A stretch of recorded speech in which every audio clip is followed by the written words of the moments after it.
welcome everybody. We're so happy to have you. My name is Dr. Elizabeth Polsky, and on behalf of the Center for Arab and Islamic Studies, we're happy to welcome Jad Isaac, who is beamed in via Skype.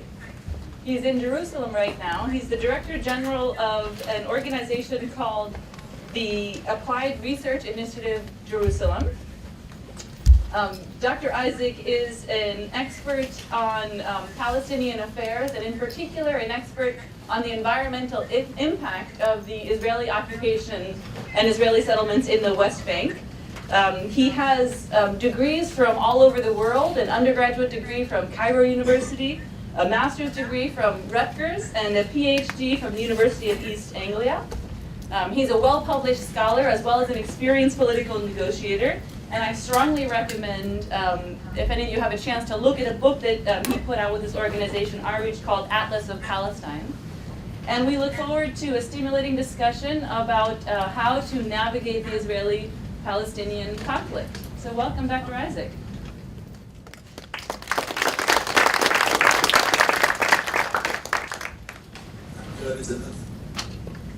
One small correction that the institute is located in Bethlehem. I wish I am in Jerusalem now. It would have been much better, but I need the permit to get there.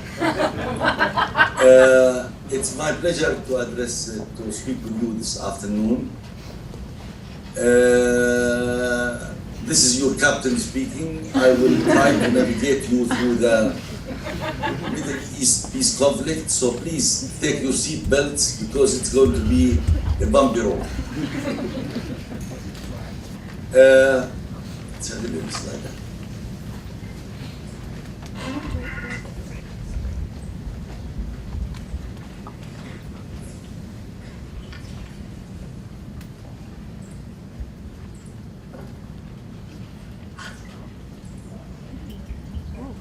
The Palestinian issue lies at the heart of the Arab-Israeli conflict, which has been going for 64 years.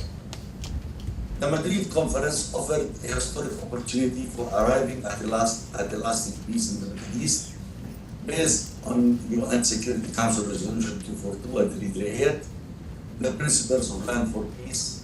Yet, unfortunately, after 20 years, peace is still far away.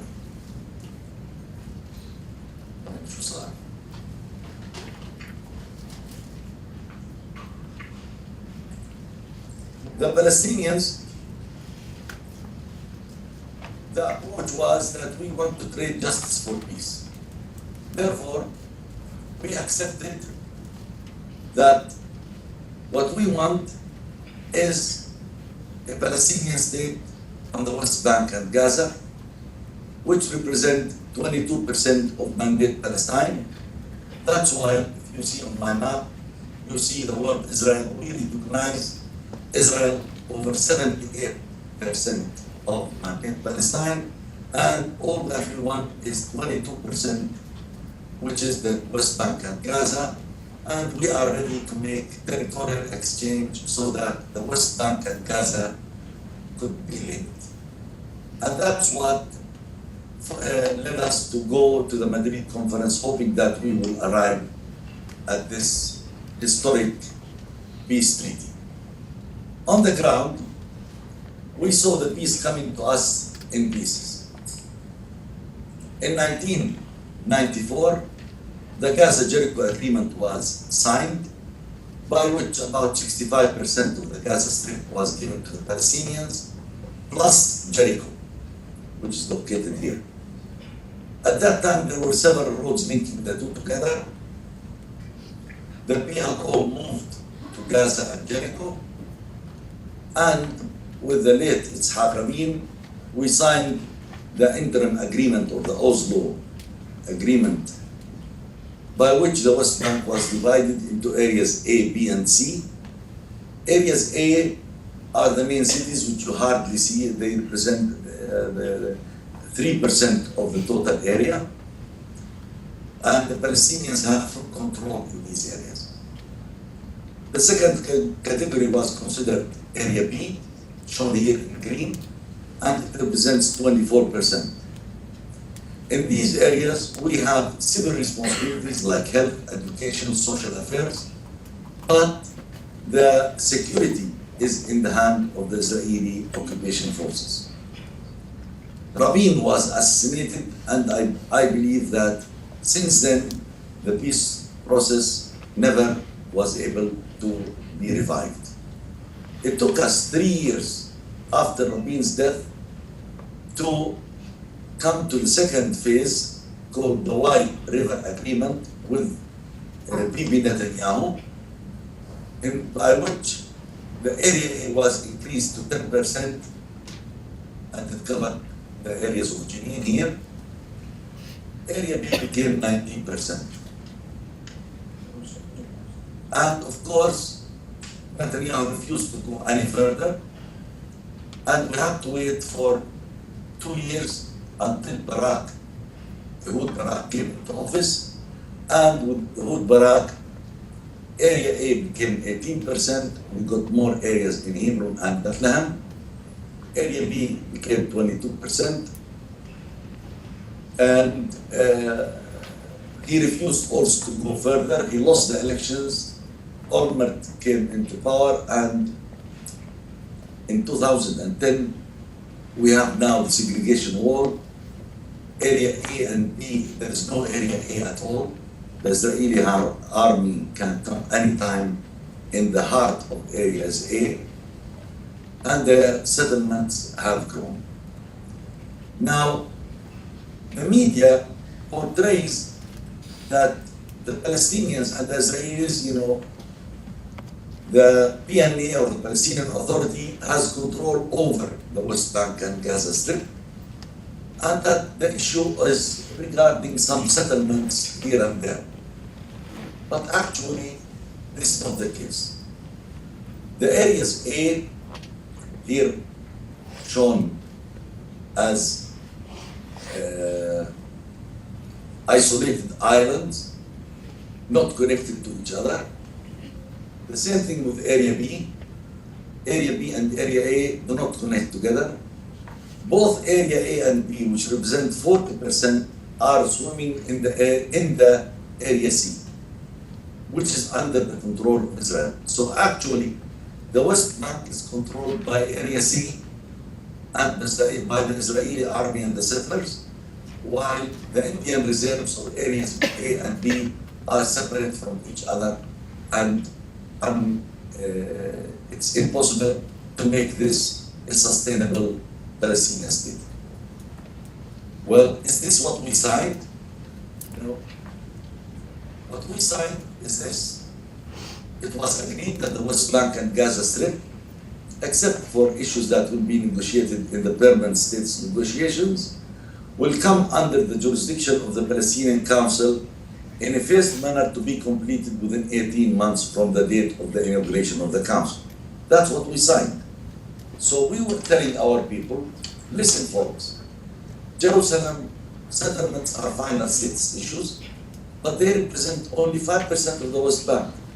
So we should be getting Israeli withdrawal from 95% of the West Bank within the interim agreement, which is by November 1995. The problem is that during this period, there was a constructive ambiguity mechanism which said that neither side shall take any unilateral steps that would jeopardize the outcome of final status. The American negotiators considered this to be meaning that there would be a settlement freeze. There was an oral promise from late Yitzhak Rabin to Yasser Arafat saying that there would be no expansion of the current borders of settlements beyond 50 meters from the current situation. But we saw during this period the growth of settlements in such a way that now there are 620,000 settlers in 179 settlements, including those in East Jerusalem. In other words, the growth of settlements doubled since the beginning of the peace process. The settlers, the population growth of average Israelis inside Israel is 1.7%, but the settlements are growing at a 5.8% per year, and that's why we see that they are controlling more land and more built-up area than the 2.5 million Palestinians in the West Bank.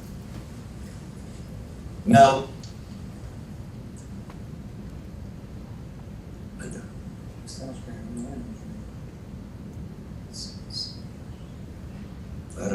what's happening?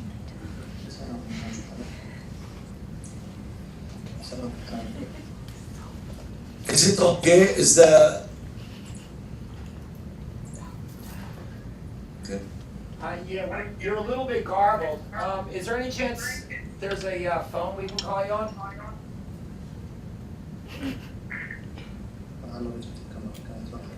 Okay. The slide isn't. Finally, we are back to where we're. Okay.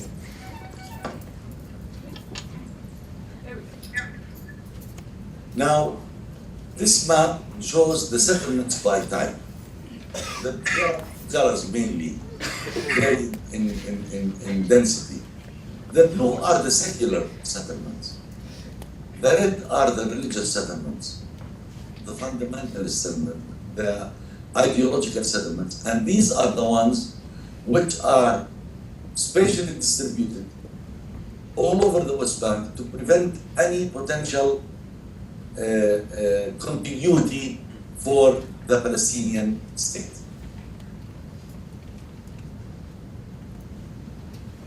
Most of the inhabitants of these settlements are frankly coming from the United States and from Europe. Another mechanism by which the settlers expanded their land grab was through outposts, where they would bring caravans or mobile homes. They put them on the hilltop and they consider the area around it to be inaccessible to the Palestinians. According to the roadmap, the government of Israel should have dismantled settlement outposts erected since March 2001. So we started looking at how many outposts were there, and we found that there are 143 that have been established following the year 2001. And if you see their spatial distribution and try to see if there is any sense in where these settlements, these outposts are created, we found if we put the segregation zone on the wall, 68 of them, of these outposts are in the western segregation zone. There are in the eastern segregation zone, there are another 30, but the majority of these outposts are in the heart of the West Bank, in the middle. And if you see what they are trying to do with these outposts, here I draw a map of showing the corridors that they are trying to establish and cut the West Bank into the cantons or bantustans that you can see. The rest of the outposts are in other areas, but I think these could be, they are there in order to be removed. According to the roadmap, and it says that consistent with the Mitchell report, the government of Israel freezes all settlement activity, including natural growth of settlements. But despite all the international criticism and the regret that we receive, like what came out from all the capitals of the world during the past few days regarding the 1,100 units in Gilo, Israel continues unabated in its expansion of settlements. Then came the segregation wall, which started on the 16th of June 2002. The segregation wall consists either of a double-layered fence or an 8 to 9 meter high concrete wall. The route of the fence is 770 kilometers, the wall does not follow the green line. Only 51 kilometers of the 774 follow the green line. So the majority of the wall goes inside the West Bank. We don't mind if they will build the wall on the 67 border. We have not seen so far except 2/3 of the wall, but all the orders have been issued for the final wall structure, which will look like this. 12% of the West Bank will be isolated by the wall, and this incorporates most of the fertile land and the irrigated areas.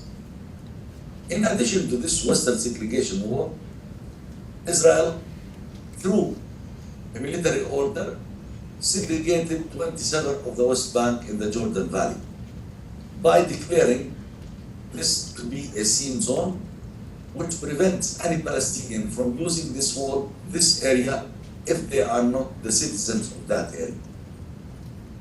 And this is the area which we call the Jordan Valley area, which is the natural greenhouse and the food basket of the West Bank. The Israeli Prime Minister Netanyahu said last March that Israel would never agree to withdraw from Jordan Valley, and he repeated this in the White House. In this area, there are about 36,000 Palestinians, and there are 10,000 settlers, less. In this area, Israel, through different military orders, managed to make sure that only 5% of the whole Jordan Valley area is under Palestinian control. Besides Jericho and Loja, the small helmets of Ain al-Bayda, Marj Naja, etc.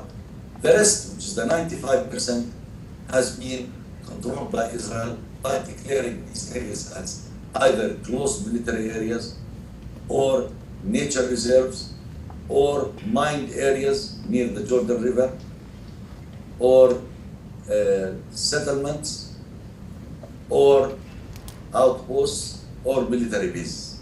So 95% of the area is under Israeli control. And in addition to this restriction on 27% plus the 16%, Israel created a permit regime system in the West Bank which affects the mobility of the Palestinians. These are, samples of what I call on the upper left, this is the feather placard checkpoint. Down below is the earth mound, agricultural gate to the rest, or a roadblock, as you see on the top. How many of these are there? We heard Mr. Netanyahu say, I removed hundreds. Well, the recent survey that we did for this area, we claim, and we are ready to prove, that there are 738 different barriers and checkpoints in the West Bank. 78 of them are in the area called the H2 in Hebron. So we have checkpoints, we have partial checkpoints, we have roadblocks, we have earth mounts, we have road or iron gates, we have watchtower, we have altogether all these. And I think we, as Palestine and the agricultural gate, we can claim that we have the Guinness record of the number of checkpoints in this small area. So there are 660 plus 78 in H2 in the old city of Hebron, which brings the total number of obstacles to 738. If a settler wants to move from Jenin to Hebron to visit a family there, it will take him 1 hour 15 minutes, 1 hour 30 minutes maximum.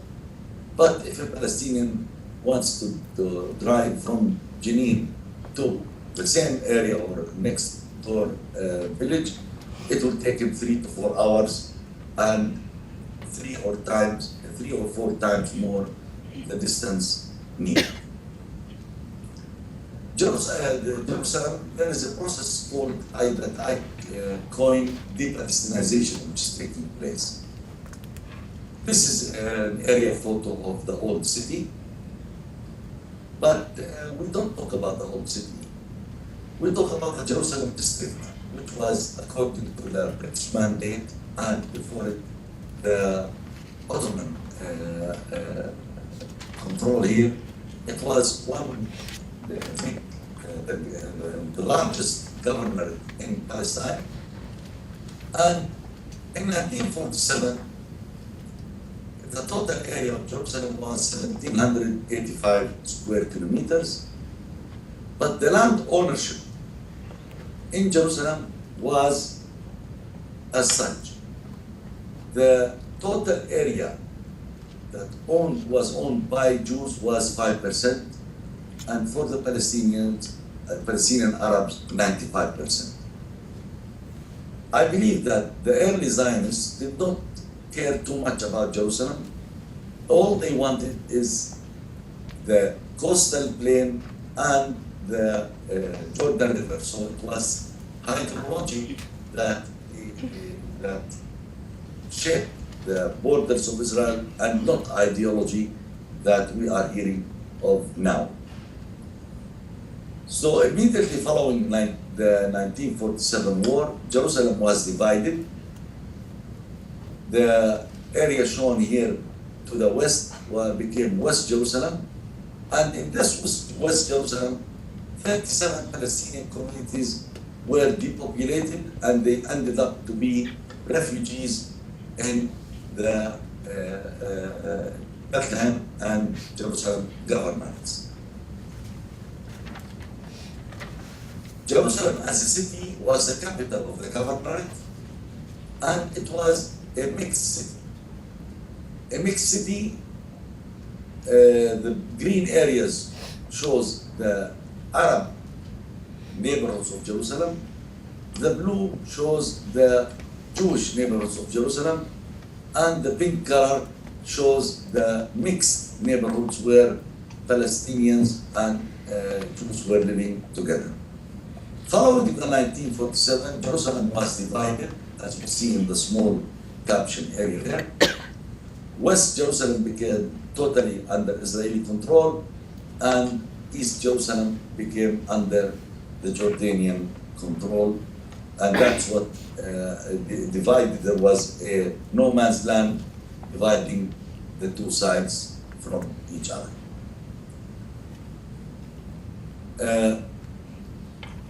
Israel, following 1967, decided to start changing the border of Israel, creating what's called now the municipal boundary of Jerusalem, or municipal Jerusalem.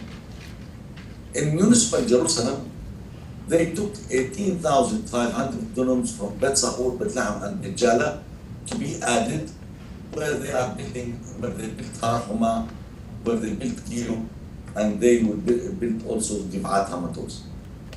And the settlements started being constructed in the borders and in the rest of the Jerusalem governorate.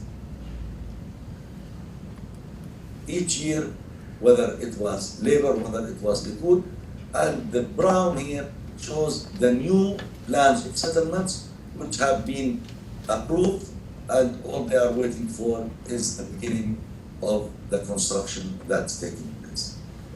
Then came the Jerusalem envelope, which added 3 major settlement blocks: the Ma'ale Adumim settlement block, the Pisgat Ze'er, and the Gush Etzion. While the Palestinian areas were converted into small islands linked through tunnels to the rest of the West Bank.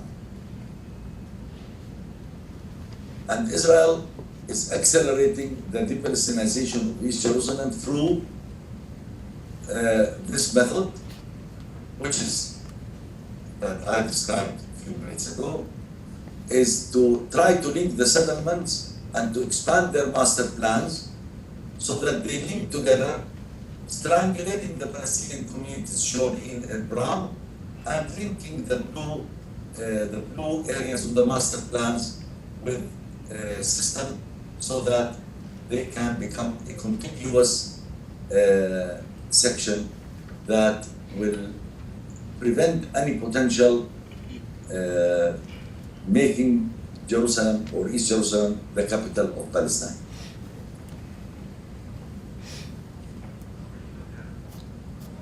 They are trying to impose the Holy Basin.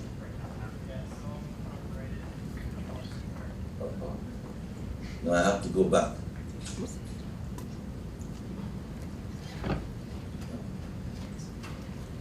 Imposing the Holy Basin idea, which is to make sure that all the Jerusalem old city, yes, this is the old city, and its environs will become totally under the control of Israel.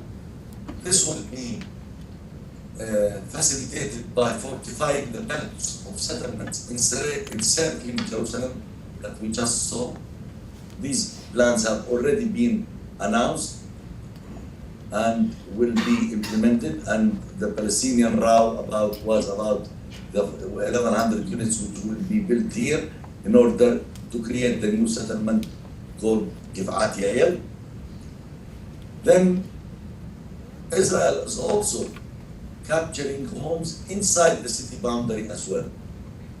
All these areas here represent small outposts or small housing units or small housing projects that are targeting inside the Palestinian localities in East Jerusalem.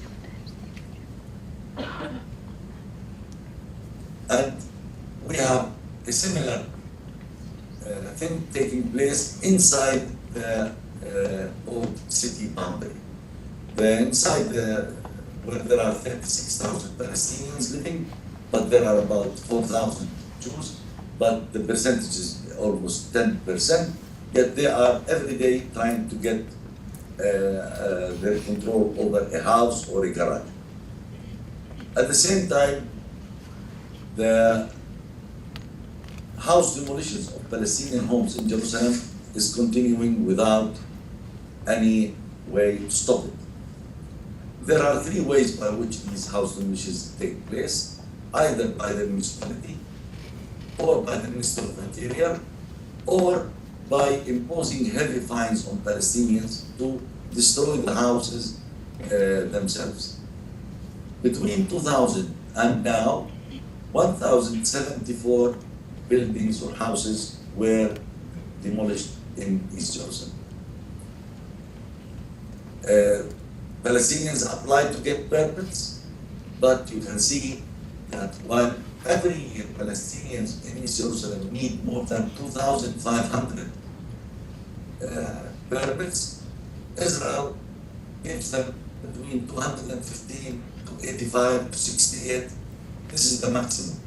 In the past 10 years, only 1,343 permits were given to the Palestinians, while the need is 25,000. This led Palestinians to start building illegally. As a result, where the Palestinian areas are becoming what I call human warehouses. The human warehouses inside the municipal Jerusalem, the population density for Palestinians is about 18,000 person per square kilometer. For the settlements, it's almost half. Now, if we go outside the borders of municipal Jerusalem, the figure for the Palestinian localities is 7,600 units, people per square kilometer, but in the settlements, it's almost half, 3,381. So the Palestinian areas in East Jerusalem cannot become viable. Israel realized that there are 33% Palestinians in municipal Jerusalem. And they started saying, this is a biological time bomb. Something should be done about it. And the easy solution was very simple, is through gerrymandering, or what I call the Jerusalem envelope. Through the Jerusalem envelope, 3 major settlement blocks were added to Jerusalem. The borders, the open space was increased. 110,000 settlers are added, and in return, 120,000 Palestinians will become outside this municipal, this metropolitan Jerusalem. And the percentage of Palestinians in this area will go down to 15%. This is the ultimate goal. You call this ethnic cleansing, I call it de-Palestinization, but it's only, I think it is a question of semantics. In Gaza, which is one of the mostly densely populated place on earth, there are 1.5 million Palestinians living there. In the Oslo Agreement, there was a stipulation for what they called the buffer zone, which took 8% of the Gaza Strip. When Israel decided to withdraw from Gaza in 2005, this area, the buffer zone, increased to 17%. Following the last attack on Gaza, this became 24%. So 24% of Gaza land is now inaccessible to the Palestinians, yet you hear Israeli politicians saying, we left every inch of Gaza. Yes, yeah, they are true. They left. There are no Israeli soldiers inside Gaza, but they are controlling 24% of Gaza, or denying Palestinians the right to access to 24% of Gaza. In addition, they restricted the maritime zone in Gaza from the 80 kilometers stipulated in the agreement to less than 3 miles, where it is almost impossible to fish anything. Well, what about the peace process? What I described can't indicate that there is a peace process going. But I tell you, we know what was the peace process. And if you go back to the Declaration of Principle, there were very good points discussed there. But unfortunately, it's the implementation of the agreement that was the problem. I mentioned this was a serious problem, that there was no end game defined. The final negotiations should have started in 1996 and ended 1999. Unfortunately, they started late.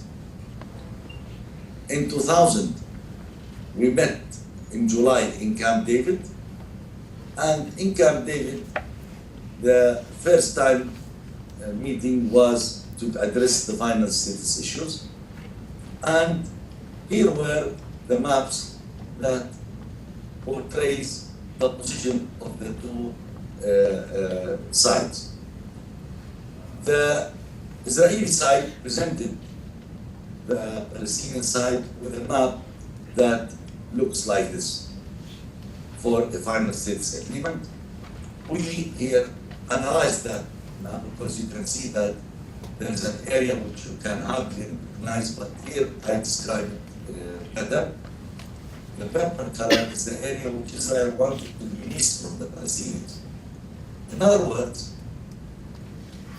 what was offered to us in Camp David, it was not generous as many people stipulate. We were offered 62% of Palestine, of the West Bank. In return, Israel annexed 23%, and 15% will be leased to Israel. Of course, it was impossible for Arafat to accept this kind of final status agreement. The Intifada started September 28, 2000. President Clinton put his parameters for a final status agreement. And in 2001, the Taba negotiations were concluded while the Intifada was in the beginning.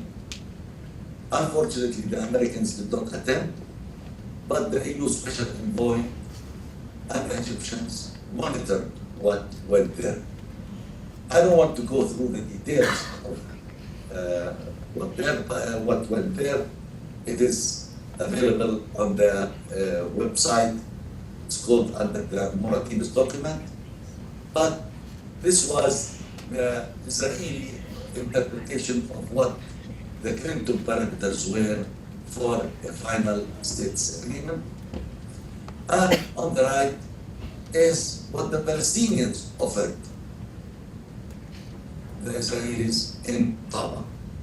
And you can see that there is a big gap between the two, but there were two issues that were unsettled in Taba, mainly the fate of Pisgat Seir and the fate of Mari Adomim.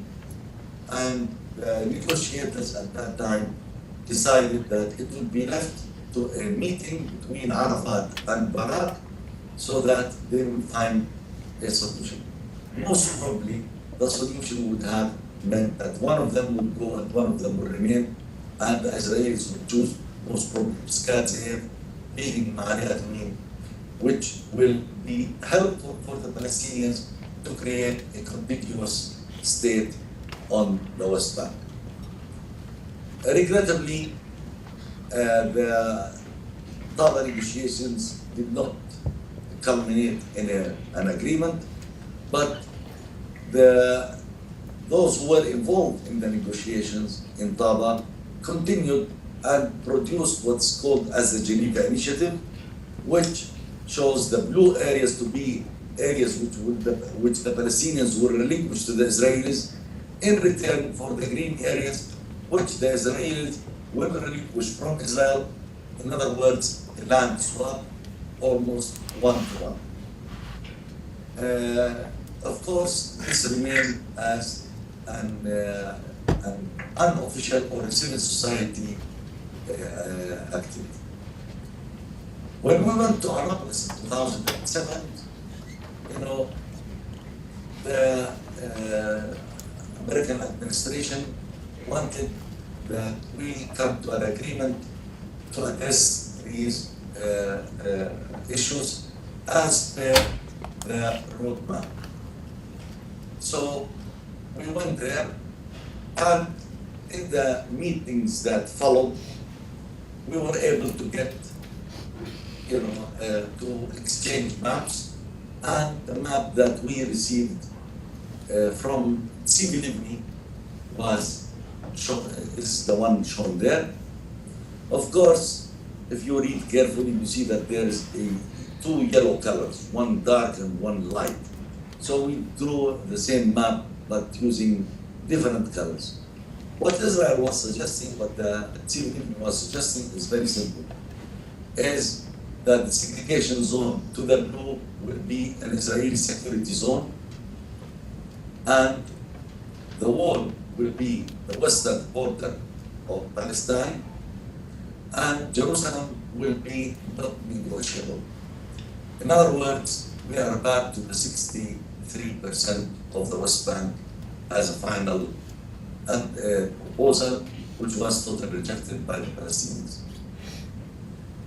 Well, elections were coming to a close, so Mr. Ehud Olmert, knowing that he cannot deliver, offered Abu Mazen this final status map. Green are the areas that will be swapped. The wall as you see, is the areas that will be annexed by Israel.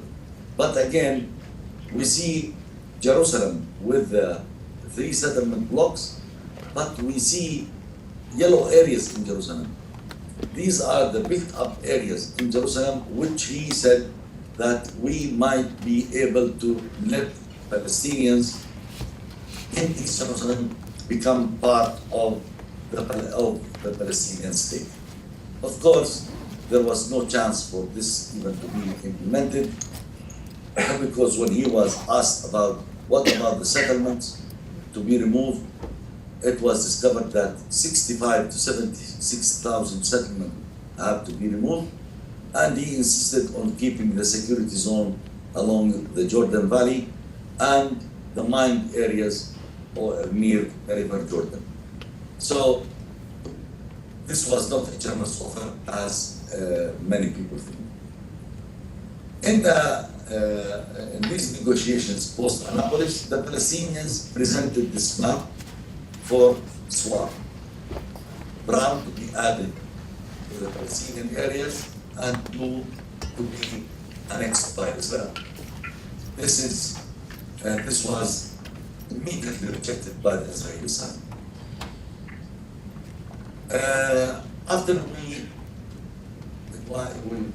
After the elections took place, Netanyahu came into power.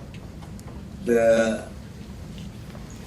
American administration tried to push forward a moratorium, but the moratorium excluded Jerusalem, it excluded public buildings, and during the moratorium, more than 1,520 housing units were built. So there was no moratorium. So the Americans proposed proximity talks. Again, it did not cause any major breakthrough.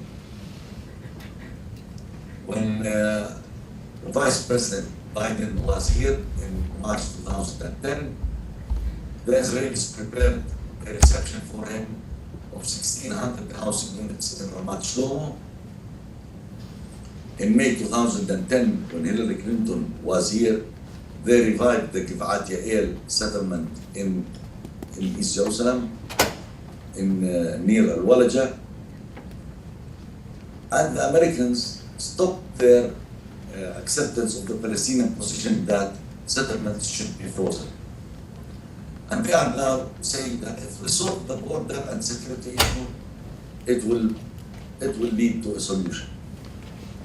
This is a map of the armistice line of 1949 with the signatures, if you see on the top on the left, they say between Moshe Dayan and Jiddi, the Jordanian liaison officer. And it's always good to remember that until 1967, Israel was using the following map to identify its borders, which shows the green line very well. But after 1967, the Israeli Knesset took a decision to cancel the green line in all its maps, including the official address of Israel of 1985. And we don't see the green line in any of the Oslo agreements or the Cairo agreements like the one I see here.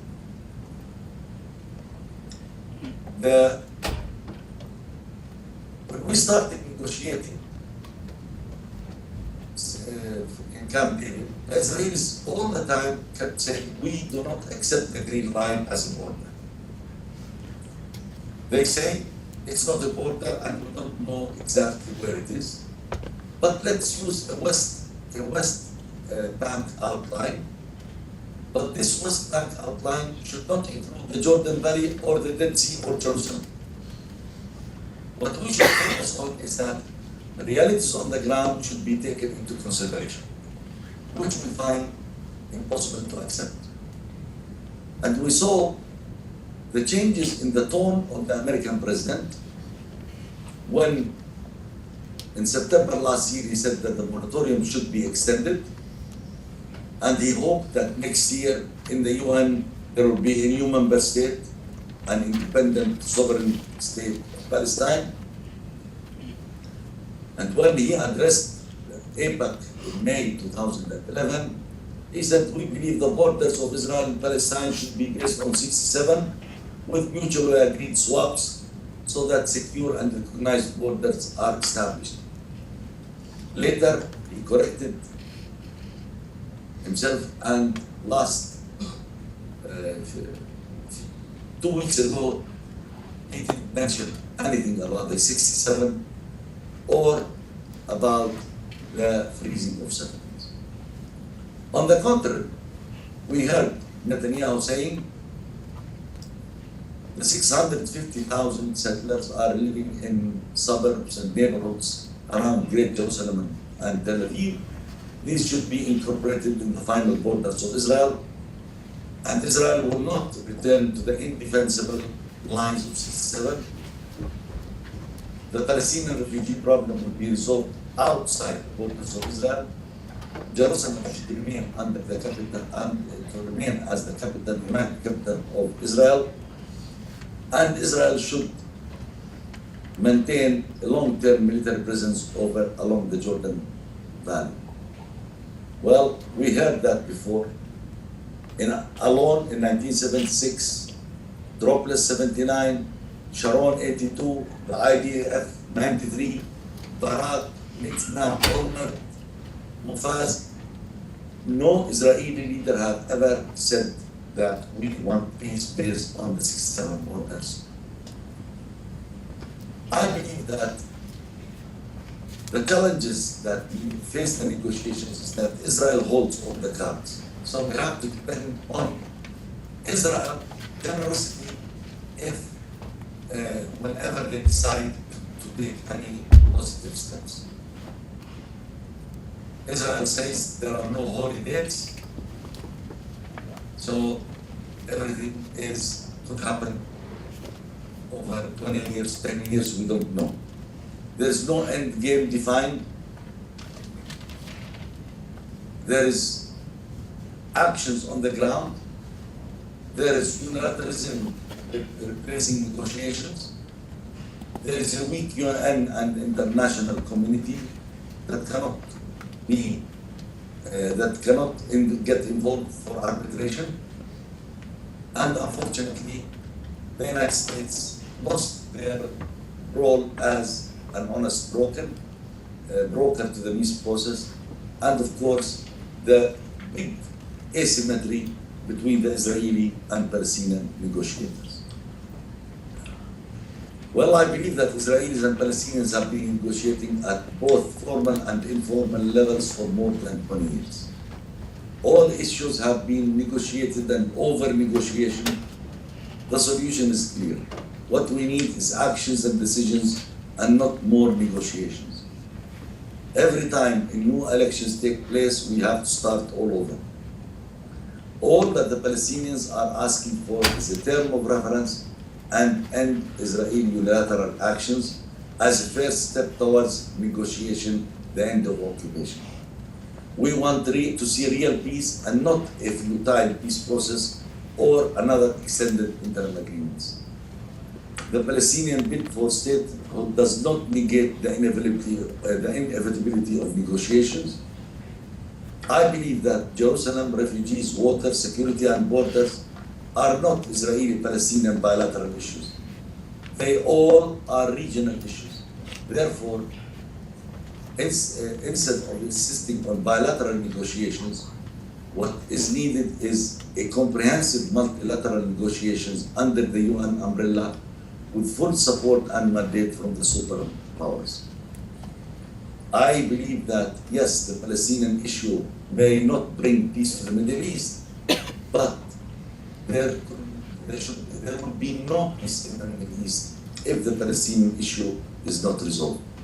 Thank you very much, and I hope that you were able to navigate smoothly with me, and I welcome any questions, please.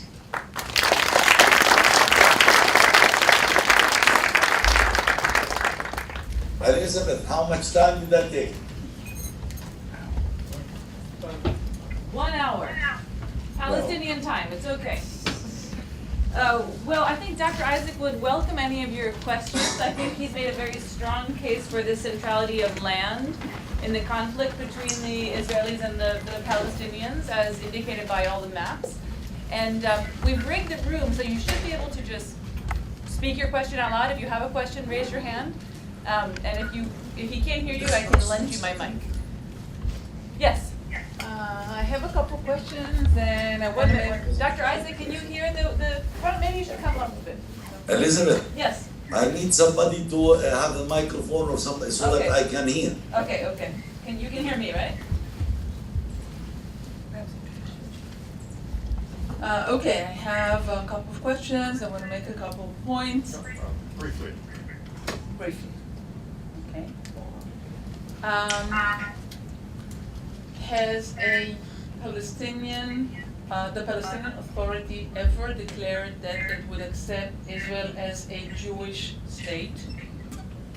Other question, Hamas has now joined the Palestinian Authority in forming a government. Hamas definitely does not accept the existence of Israel. How is Israel supposed to deal with that? The point that I want to make. Why don't we answer each question so we don't forget about it? Yeah, let me just make one more point. I'm sure the distinguished speaker will not forget.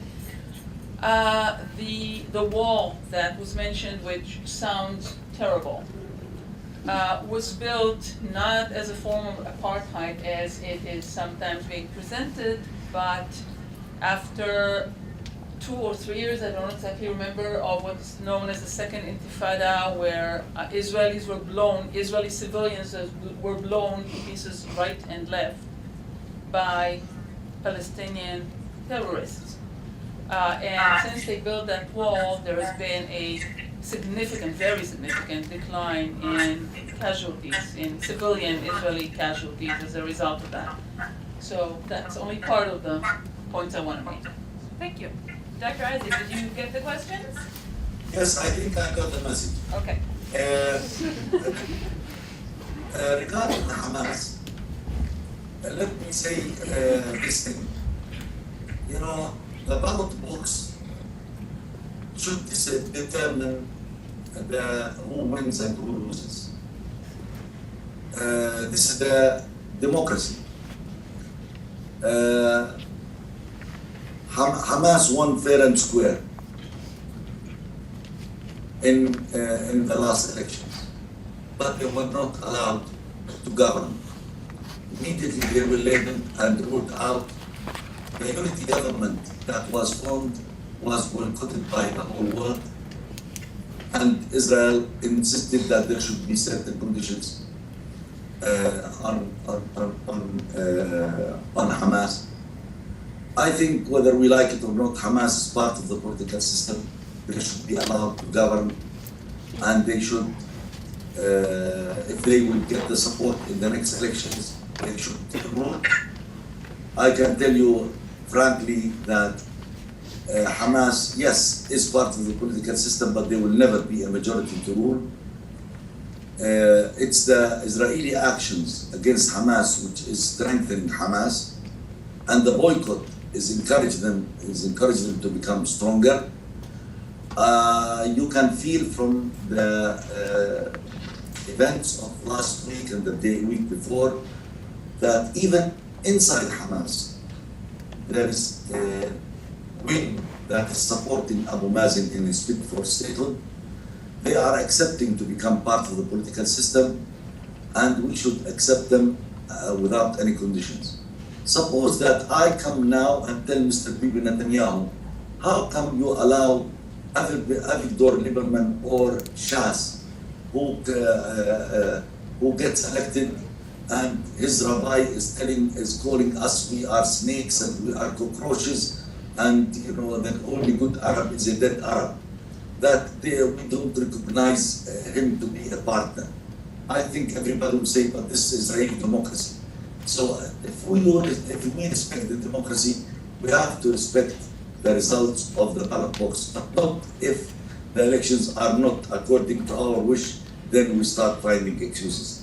Regarding the wall, I said now loud and clear, if Israel would build the wall along the green line, we will have no problems.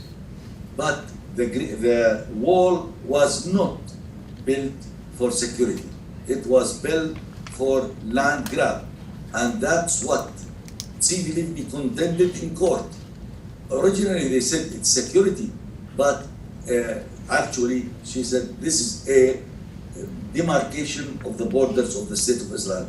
It is not a security concern, because if it was a security concern, why did they finish it?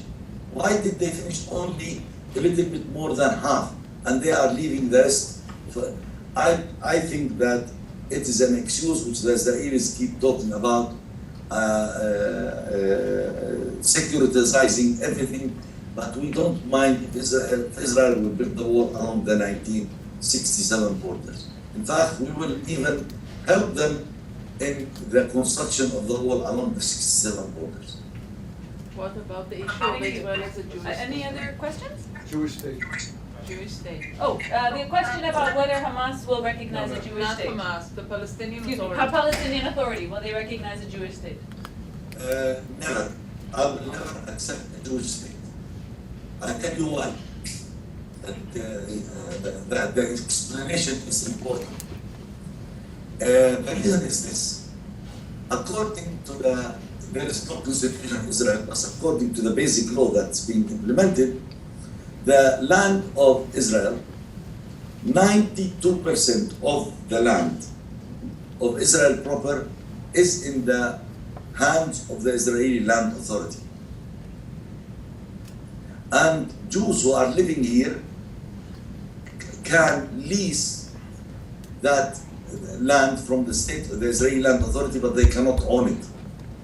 The 20% Arabs inside Israel own only 4% of the land. So if Abu Mazen accepts a Jewish state, he is relinquishing the land which belongs to the refugees who are entitled for compensation and return if they wish, and therefore accepting a Jewish state will be unacceptable. But if Israel wants a Jewish state, we will recognize Israel as a Jewish state on the partition plan of 1947, where there will be the Jews they have their country of their own, and Palestinians and the Arabs inside Israel will form one state. But this means that we have to share the land. Already now, the population of Arabs inside Israel and the West Bank, it's almost 48 to 52. So let's divide the land accordingly, and then I'll be the first one to sign Israel as a Jewish state. Thank you, Dr. Isaac. We have another question? Hi, Dr. Isaac, can you hear me? Yes, please. I'm talking to you on a very sad day. I read in the news this morning that settlers in the West Bank burned a mosque this morning, so it's a sad day. I have a question for you.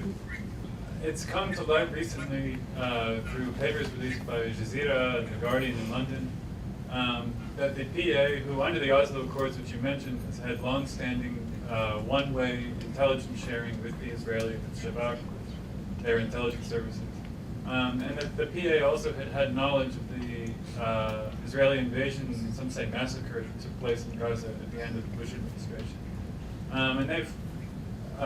which they also remained fairly silent during that. For the Palestinians and their supporters, like myself, could you tell us and explain why, if you see Fatah, the Palestinian Authority, given the recent developments that we've seen take place with regard to the actual closeness between the PA and the Israelis, is another example of the American CIA and Bush administration support for the PA in their fighting against Hamas in Gaza.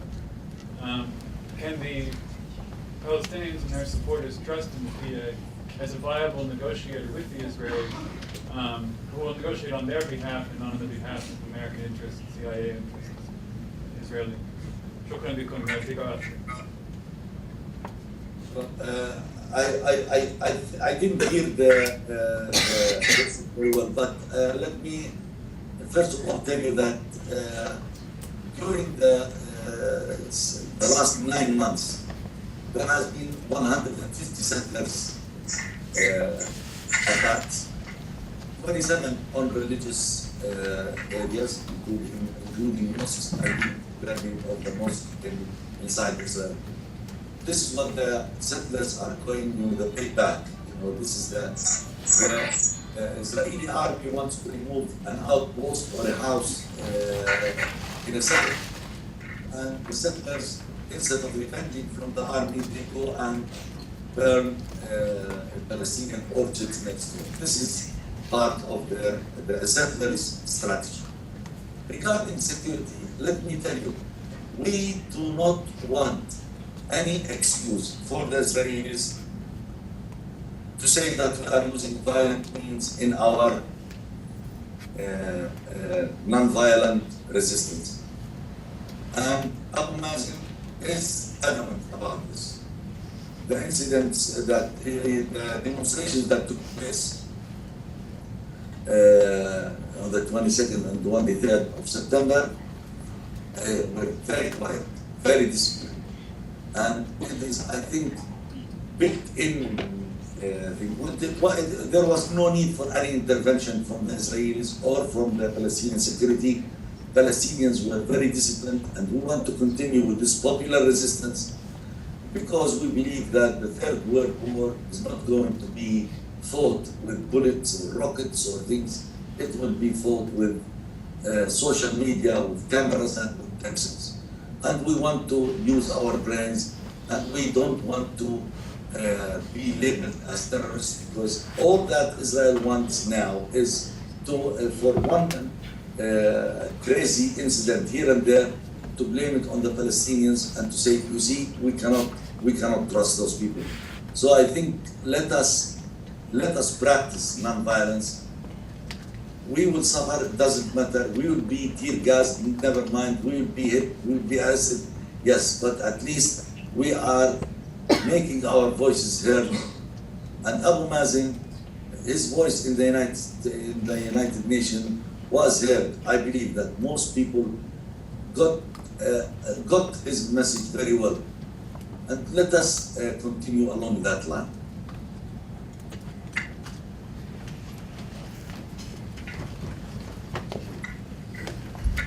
Hi, can you hear me? Yes, please. Nelson Mandela, who actually has condemned Israel's treatment of the Palestinians, said about his own apartheid struggle that the nature of conflict is determined by the oppressors and not by the oppressed. So, do you believe that Hamas or other extremist groups could have gained popular support without years of oppression and apartheid-like conditions? I am confident that poverty, oppression is the breeding ground for fundamentalism. And I am confident that prosperity, progress, freedom, access will be the best thing for the fundamentalist movement to calm down and for the progressive secular civil society movement to prosper. So I totally agree with you. And I want to mention one thing about Mandela. Mandela, when he was in prison, he was given many options to be freed, to accept partition of South Africa into Pakistan. But he refused. He said, no, never. If you ask me personally, I will tell you that I prefer that the one state solution would be the ultimate goal. But realizing how much the Israelis do not want to integrate out of the memories of the Holocaust and others, and they want a state of their own, that's what led the Palestinians to say, we will accept the two-state solution. But I think that the time has gone. The two-state solution is a mirage, and perhaps other options should be explored from now on. Dr. Isaac, I wanted to follow up on that point. It is of all the discussion of land swaps and transfers that you showed us so carefully with your maps, my understanding is that many Palestinians like you envision a one-state solution. We don't want to live in as third-class citizens in a country which is ruled by halakha. That's why we would like to have a two-state option. But he said, if the two-state option will not deliver a viable sovereign Palestinian state, then there is no need for the PNA. And he said that clearly. In that case, if the PNA is dissolved, then it's the Israeli army which should be responsible for all the affairs of the Palestinians, and in that case, we will be in a one-state option. Other questions?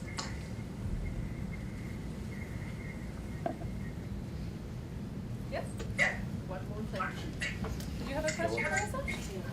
Let's just take a new question. Yeah. Hi, can you hear me? So you're speaking mostly to a room of students.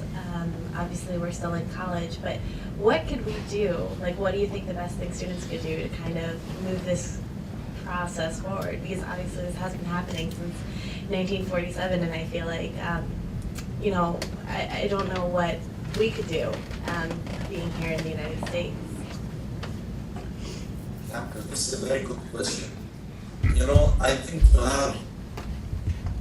you have a great mission in front of you, which is to make the American foreign policy consistent with the American values.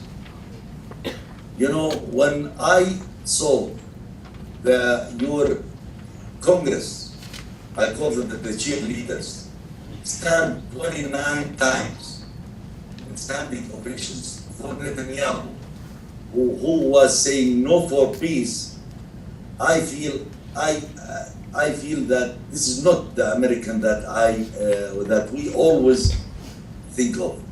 I think your role is to try to disseminate the information, to try to let the Americans understand the situation.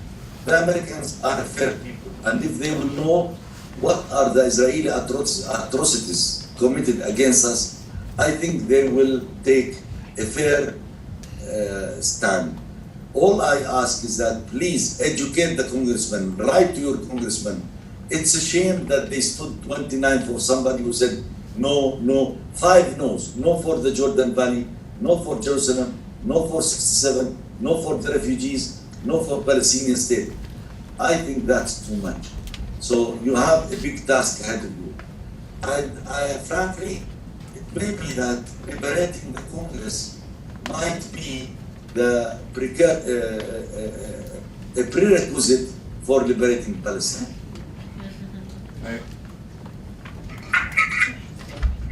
Hello, Dr. Jad. My name is Marwan Khaidiya. I teach here at Villanova, but I met you about 15 years ago in Bethlehem. But anyway, what do you think of the implications of the Arab Spring on the Palestinians and the prospects for peace in the region?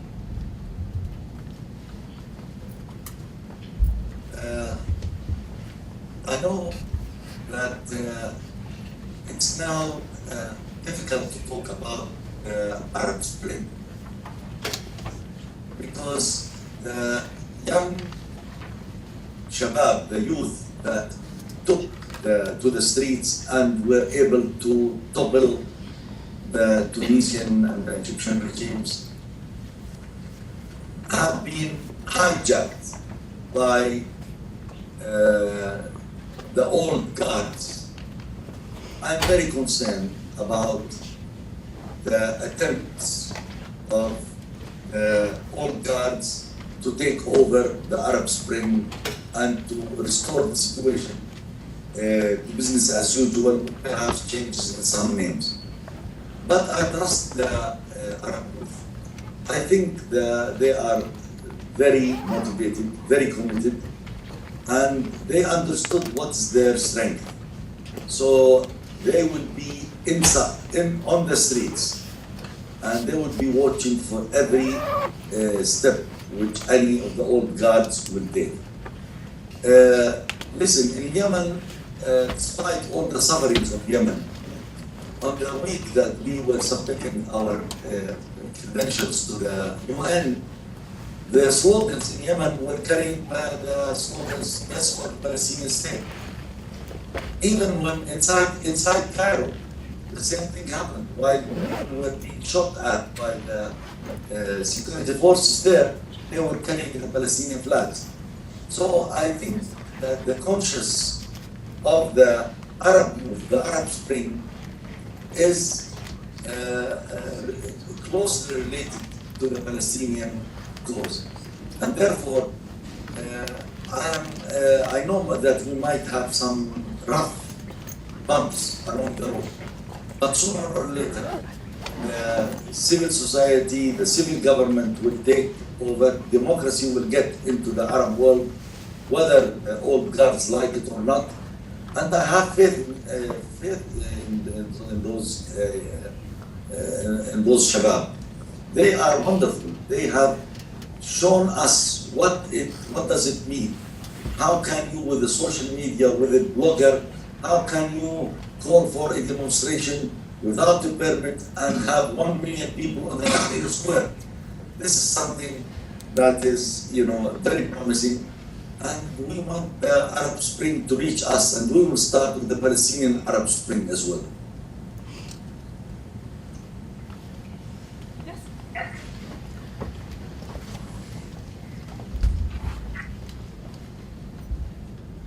Dr. Isaac, can you hear me? Earlier, you were speaking of a viable Palestinian state. Is Palestine viable as a country, including the Gaza Strip, or would it be better for Palestine to recede Gaza to Egypt or to break Gaza and the West Bank into two separate countries, a la Pakistan and Bangladesh? Well, for any state to be viable, there are certain prerequisites for viability. One is that we have a society, and you cannot separate Gaza from the West Bank. Never you can. And you cannot isolate the Palestinians in the diaspora from the Palestinians living inside. And you cannot separate the Palestinians in the West Bank and Gaza from those living in Israel. We have to make sure that the political system allows for the promotion of sustainable approaches, whether it's economic, environmental, or social. Yes, we have difficulties when it comes to resource scarcity. We are not an oil-rich country, but we have tourism. We have human resources. The important thing about Palestinians is that we have invested a lot in education. So we can attract investors. We can invite IT companies. Of course, they are reluctant to come now because of the risks involved in the political constraints and conflict.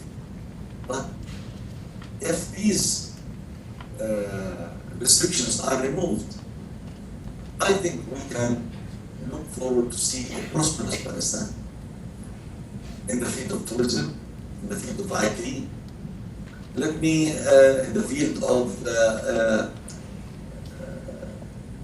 if we just have access to the Dead Sea area, we made a rough estimate how much would we be able to produce from the potash and the bromine and the magnesium.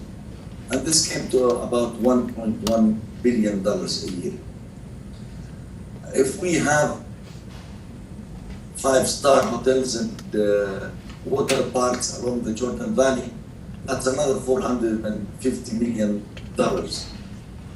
If you look at the amount of irrigated land that could be irrigated along the Jordan Valley, once we get our water rights, we can multiply the current irrigated area by 5 times. We say, please look at our homepage and you will find that what we are saying is that the cost of the Israeli occupation in 2010 for the Palestinians was $6.9 billion. So aid coming from the United States or from Europe, if this aid is doubled, it will cause only 7% increase in the GMP of Palestinians. If you remove the obstacles, the barriers, the checkpoints, it will immediately cause an increase of 25% in the GMP. So the solution is very clear. Independence, sovereign Palestine, and give us this challenge. We want to build Palestine from after ending the occupation. And I'm sure we were able to build, most of the Gulf states were built by Palestinian hands. Why can't we build our own country is something I cannot understand. If we are given the chance, we will do it. And I'm sure many of our supporters will help us make Palestine a special place for everybody. Thank you very much, Dr. Isaac. I believe it's something like 1 or 2 in the morning for you, is that correct? It is almost 10 to midnight, 10 minutes to 10 midnight. to midnight, okay. Well, on behalf of the Center for Arab and Islamic Studies and everyone here tonight, I wanted just to say thank you for your presentation this evening and for sharing your time and your wisdom. Good night.